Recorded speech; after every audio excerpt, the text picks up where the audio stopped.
If you own or run a dance studio like Veronika here, you understand just how hard it is to handle all the admin and the new members. Our friends at Gymdesk are here to help.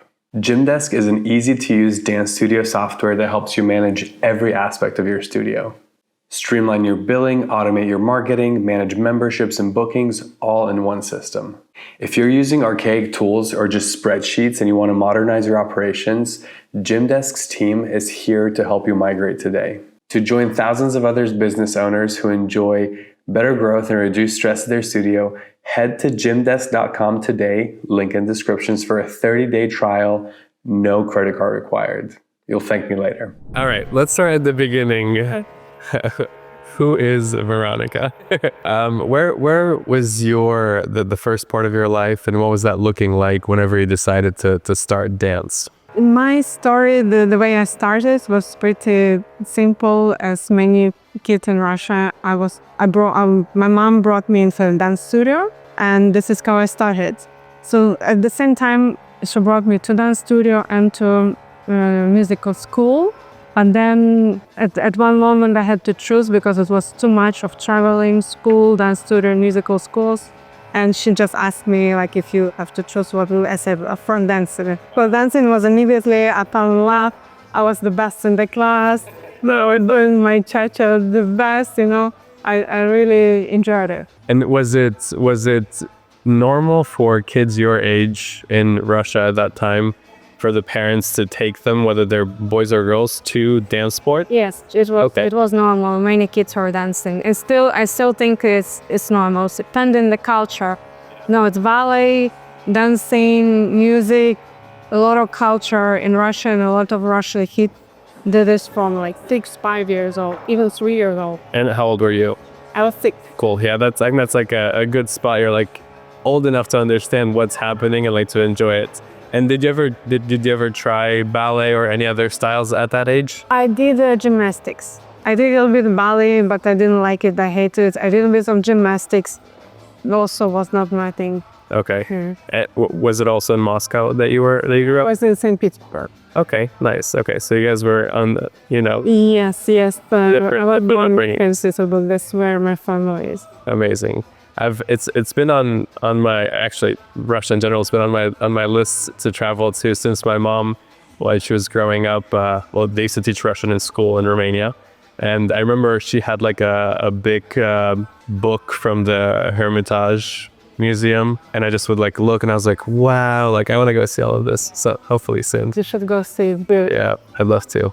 And at 6, 7, when you were starting, was it competitive from the very beginning, or was it just for fun, just like something for kids to do to stay active? It was competitive. Competitions were part of our dance life, developing dance classes.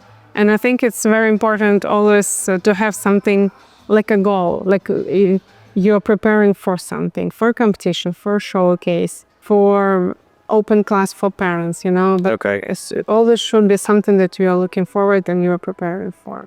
And how long did it take you from when you started to get your first, what you considered good result, maybe the first win?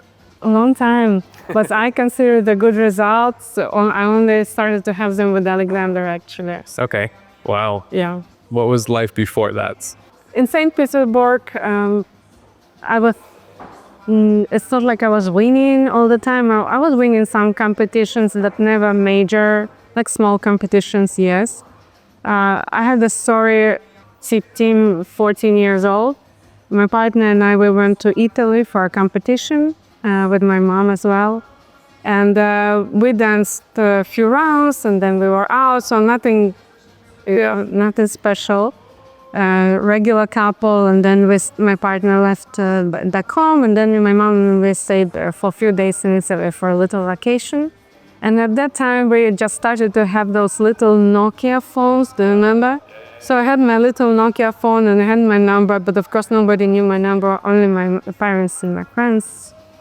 And at that competition, one of the judges who judged us was Alla Chibatarova.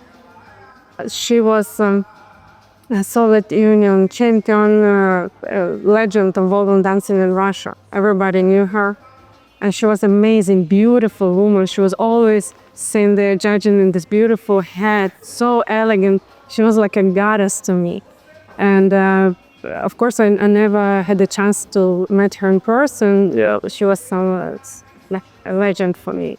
And then like a few days after competition, I have this phone call on my little Nokia, and she's calling. Wow. And she's calling and she's saying, I noticed you, and I would like you to invite to Moscow to my dance studio. The name was Forum of the dance studio. I'm sure Russian sensei all know. It's all around, right? No, I think it's closed. Okay. Now. I think so. And she says, I have a guy, he was a Russian champion in amateurs, and I would like you to try with him. I want you to dance with him. Like, wow. No, like, boom, my life changed. My life hasn't changed, but immediately I was like, maybe there is something in me. Maybe there is a talent or something. Why she asked me to come, you know? At that moment, I realized that there is hope in me. I can probably achieve something. And of course, I said yes. My parents said yes. We went to Moscow. We tried out. Unfortunately, we didn't fit. I was too tall for him. Okay. But that was not a problem because that was the beginning of my next chapter in my dance life. Allah said, it's okay, no worries, but I invite you to come and study at university. It was a Russian University of Arts, where she was one of the professors. That was her kind of course that she and her husband, Gennady Bunko, led at that time. And they only had maybe like 10 people at once. And it was not every year that you can apply. I think once in 2 or once in 3 years. Wow. But the next year was good for me because I was finishing school and I could apply. I moved to Moscow to finish my school, high school. In 2 years, I finished, 2 years of school I finished in 1 year. Wow. So I did it faster so I can apply for this university. I applied and I was accepted. And that's when my more professional dance life started. Did you also change partners when you moved to that school? So And you moved fully to Moscow? Fully to Moscow. My parents stayed in St Petersburg. I was 16 years old. Wow. So quite young. And you were going to university, basically? Yes. What's the normal university age in Russia?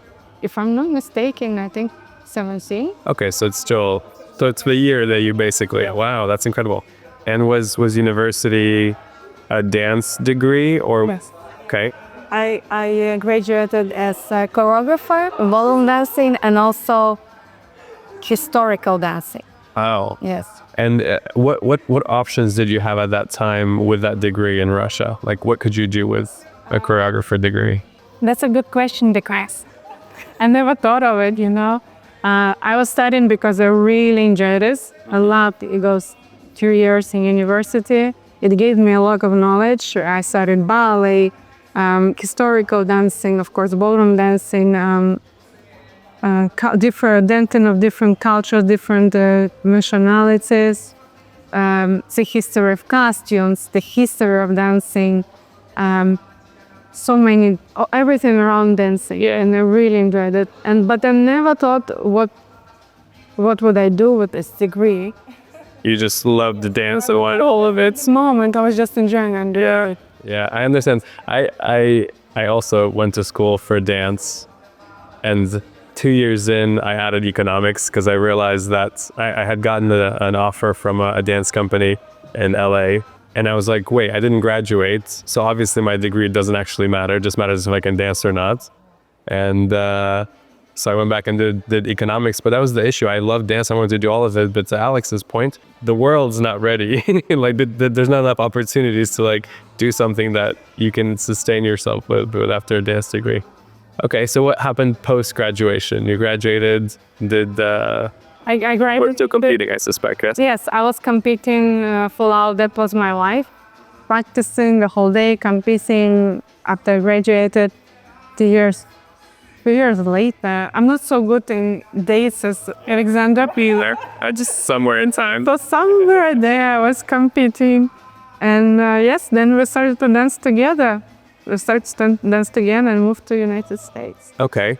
So at this point, you were also competing in Ballroom and Latin. Actually, yes. Right before Alexander, I was competing. I did tandems. Okay. Yeah. And how did you guys meet and decided to start dancing or start testing? Interesting story. We knew each other for many years before we actually started to dance together. Okay. When I just moved to Russia, you asked me if I changed partner. I changed partner, and my partner at that time, his name was Ivan. He was a very good friend with Alexander's partner at that time. And they were always chatting. We were at the same competition. They were always chatting, and we were just there with them. So that's how we met each other, become fishing. So I think it was like 10 years we just knew each other and we were at the same competitions, just talking, chatting. And then at one moment, we had a tryout, and I said no.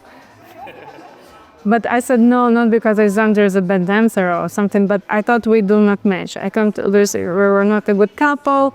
I'm too tall for him. And the reason why I said I'm too tall for him, at that time he had a partner who was much shorter, lower. It was a big difference. Yeah. And the way he danced, his posture and his frame was lower. He didn't adjust that to me.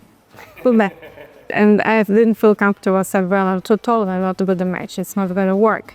And then years later... Years later? Yes. Okay. Years later, we were practicing in the same studio. My partner left early, so I was practicing by myself. And he had a break between lessons. He was teaching. And I'm jumping the quick step around the studio. And he said, like, well, why you dance alone? Let's dance together. So I saw him and jumping together. And at that time also in the same studio, we had legends as Sergei Rupin, Dmitry Simokhin, Slavik Friklivi. They were all teaching in the same studio. Nice. Latin class, right? And we were quick stepping around. They looked at us like, wow, guys, you should dance together. You really look good. You're like, ha ha ha. Oh, yeah. And then that time we both had fart attack. Yeah. But my partnership, I was not very happy with my partnership, so I was fine to change. I was like, yeah, that's awesome. And but he had a very successful partnership and a girlfriend, and which was two different people. Two different people. Okay. So it was kind of sometime later, he left both girls. Oh wow. His dance partner and his girlfriend. Okay. And we decided to dance together, fish.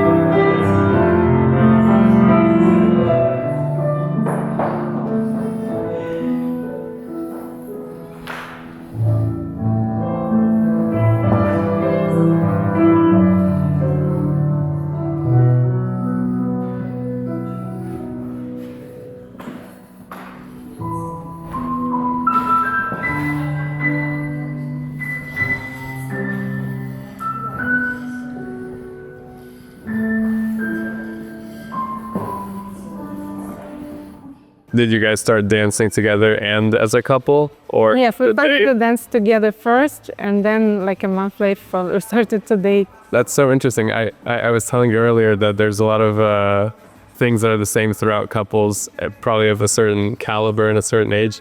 And I think, and I was never in your position. I was never old enough in ballroom to like understand how that world works. But it seems to a certain degree as an adult, maybe after, I don't know, 18, 20, that matters as well. Like, obviously you can do it. You can have a wife or a husband or a partner outside of the dance. But when you're in the position to find a new dance partner, it kind of helps to have some chemistry and some connection. That's true, yeah. Because you are together 24/7. You travel, you practice, you compete.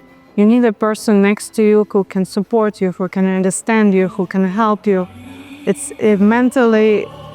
think that's one of our success secrets, or not a secret, or I guess it's just that we are always there for each other. We always support each other. We don't like drama. We don't fight. So it's all nice and always nice environment to grow together. That's amazing. What was the first competition that you guys went to together after you started dancing? The very first one was Kremlin Cup in Moscow, and I think that's one of my favorite competitions. Oh, wow. And then the second one was UK Championship, and Alexander was talking about it, that we immediately won Rising Stars professional. It was our second professional competition for him and for me. We together turned professional. And it was a success that we never expected. We never thought that could be even possible. Yeah. We went there just to dance. We enjoyed dancing together. We enjoyed practicing, and we were in the moment, and we were having a good time. We were not thinking of future so much. We were just regular ladies. And then I also remember finding about this competition. It was also my favorite English competition, because before that I was only in WDSET and mostly European championships. I never went to. I went to Blackpool before Alexander, but never to UK. So my first UK, and I didn't know what to expect. So I was just dancing, and there was one round, another, and I was not even aware which round we were dancing. It was I just I just go there and dance.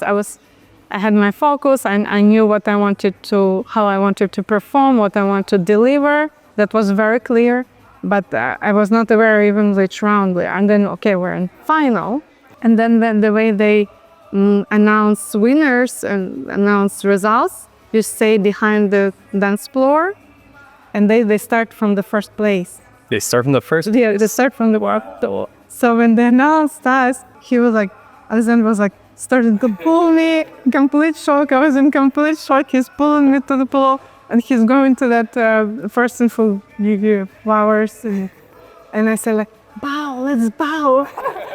Oh yeah, we returned, we did this bow. So it was complete shock and never expected. That's so funny. I hope, is there a video of that somewhere? I don't think there is a video of us doing a bow. That'd be hilarious to see the shock. Because now I think everybody, videographers at competition always hand the camera to see the shock if you got first or second. But I'm sure it would have been a big shock to have no expectations and get first. So obviously the dance world agreed that you guys were a good couple and a good match, which is really nice. What do you think that the biggest difference is between then and now, and maybe there's not any, for you to be able to be a new couple at a new competition and get first? Is that still possible today? I think yes. I believe it's possible. Okay. I believe it's possible.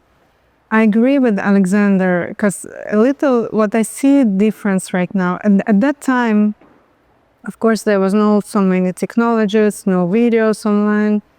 You only had less information, and I think that was good. Yeah. Less teachers, less information, so you really stay focused, and you have one idea you want to deliver, and you work on this one idea, but you work on this 100%. Nowadays, there are so many teachers. You can travel easier. You can watch videos, technical videos, anything, which spreads the focus. And I think that's one of the reasons why nowadays couples are so similar. It's hard to find really someone who stands out. That's true. I think nowadays to win, you have to close yourself in the studio with one teacher, have one simple idea, and be true to yourself. And don't try to repeat, don't try to copy anybody else, but really sit and spend a lot of time sitting and discussing with your partner, with your coach, how you want to look at the end. What's the final product? Yeah. Don't think of this technique, because the technique will help, but think of the final product. Okay, really, I want to be this and this and that, and this is how I want to look, and this is my message, and that's my final product. I might achieve it in 1 year, I might achieve it in 10 years, we don't know, but I know.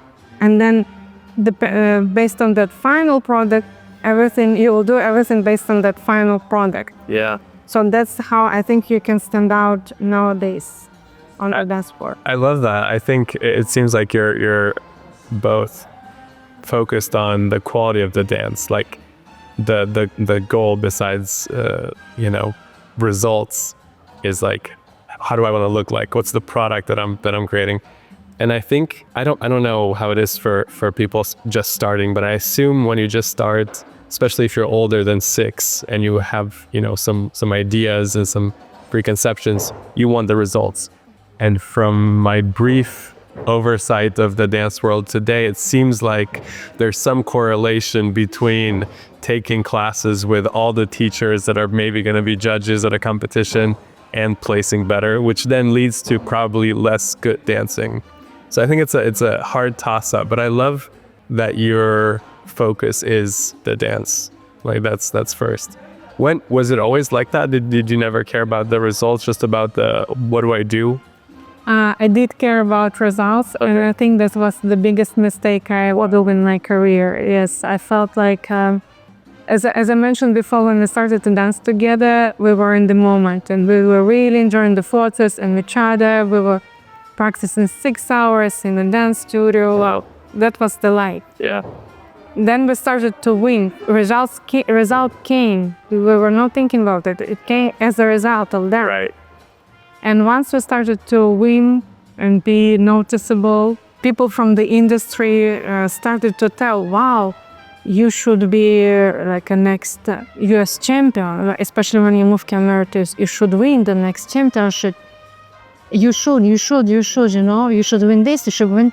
I'm like, okay, now we have all this weight of responsibility on us, but we should win. We should be US champions. Even though we never thought about it, it was never our goal. And that, I believe, that was the crisis in our dancing. And that's when we started to be more sick, and going out there less enjoying, more thinking about results. So everything went wrong since then. Of course, we found our way out of that. How'd you find your way out? Thinking again, why I'm here, why I'm doing that. Why do I need to do? What do I like about it? And finding what you really like about dancing. And it shouldn't be, some people probably like to win. For me, always competition was hard when I didn't like to compete. I didn't like to be compared to other people. That was very hard for me and very stressful. So, and when people start to tell me that I have to compete, I have to win, it was a disaster. So, honestly, it was very, very hard to get out of that. Me personally, Alexander was also sensitive in this subject. When I found again what I really liked about dancing, I found the joy in practicing. And I was practicing again for development, for joy, and not for the results. Because those are two different practices. When you practice for result, to go and perform and win, or when you practice to develop yourself, to be a better dancer, to enjoy the practice.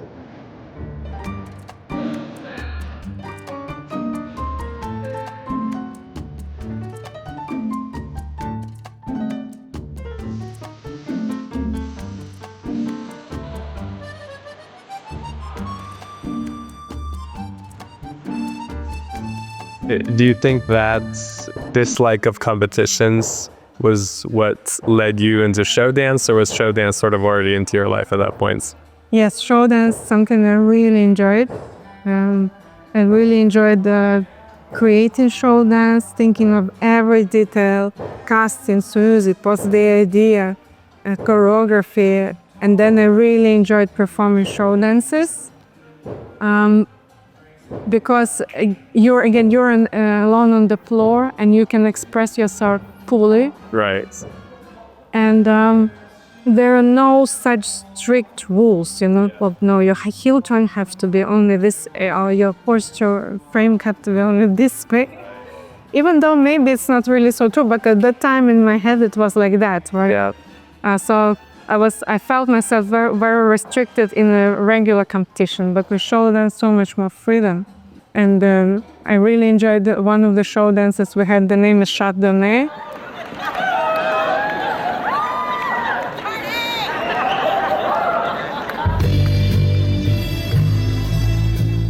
It wasn't so popular as like our Barbie show dance or Hallelujah that we won world championship with.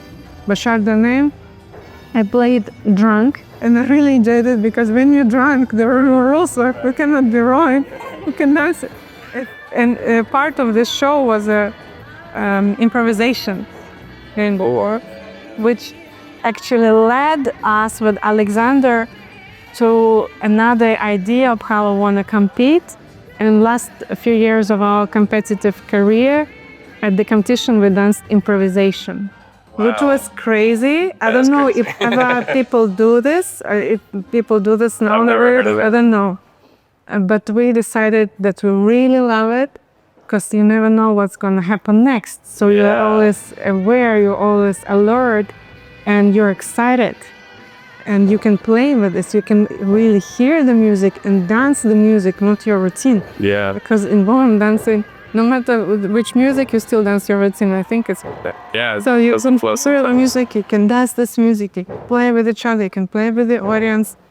And we dance improvisation in all dances except quick step. Quick step was part. We didn't do it. But all other dances we did. And did people notice? Like the judges notice? Like, hey, I feel like your choreography was different. Are you doing something else? People didn't notice our choreography is different, but people did notice it was a different level. Like it was something new. So we looked differently. We looked more colors, more colorful dancing, you know. So obviously you have like the background, obviously the strict technical background and like choreography that led into show dance and improvisation. Which of those are your favorite things to teach now and to pass on to new generations?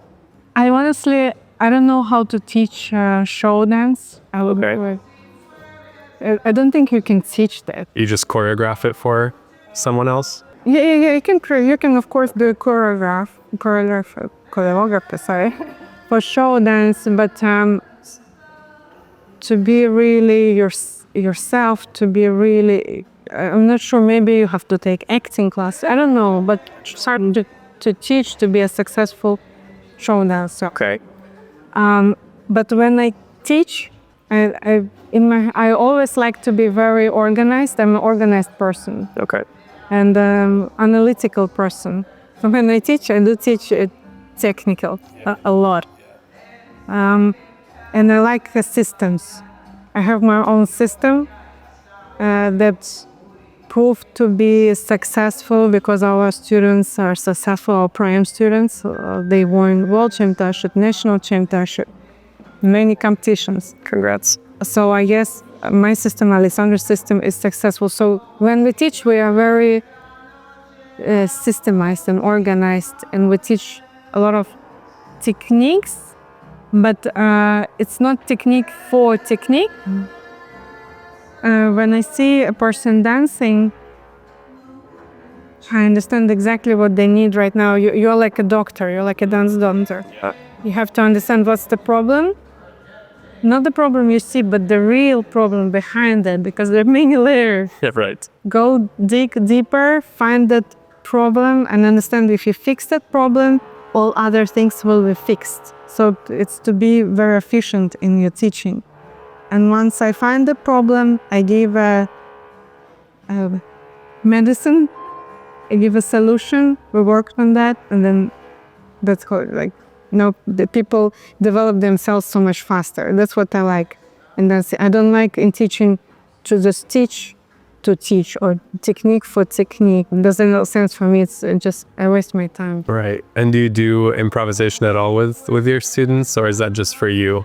No, just for us. Okay. Do you think there's a benefit to introducing that to them? I believe to do improvisation, you have to have a certain skills. It's hard. If your technical level is not there, it's hard. Got it. So it's not like other dance where anything's improv and you're doing it. You have to obviously. In ballroom, in ballroom dance, because we are together all the time in close hold position, one mistake of one person influence another person, then Okay. In Latin, yes, probably it's much easier. But in ballroom, I think it's quite hard. I have a stylistic question, actually. I was at Ohio Star Ball just for a couple of days. We spent time with Valentin and Anna, and I watched some of the competition, and I realized that maybe there's like 3 schools, at least for ballroom right now, and like in Europe in WDSF, everyone dances. Everyone in the finals and semifinals, at least, dances like the Mirko and Edita style, like for ballroom. Is there like a conscious decision not to adopt that in the US? Or has it just not made its way? Or I'm curious what the stance is on that. Like, why is there a difference? I would think this answer is simple. 2 different organizations. Okay. I don't think in WDC there are lots of couples who follow that WDSF style. I think at one moment 2 organizations and 2 styles went completely separate ways. Right. And WDSF, from my point of view, it looks like it's a little bit more athletics. Okay. And WDC stayed more as it was. So I think it was less changes in WDC and more changes in WDSF. Okay, that makes sense. And NDC, American organization, is under WDC, so probably that's a simple answer. Okay, that makes sense.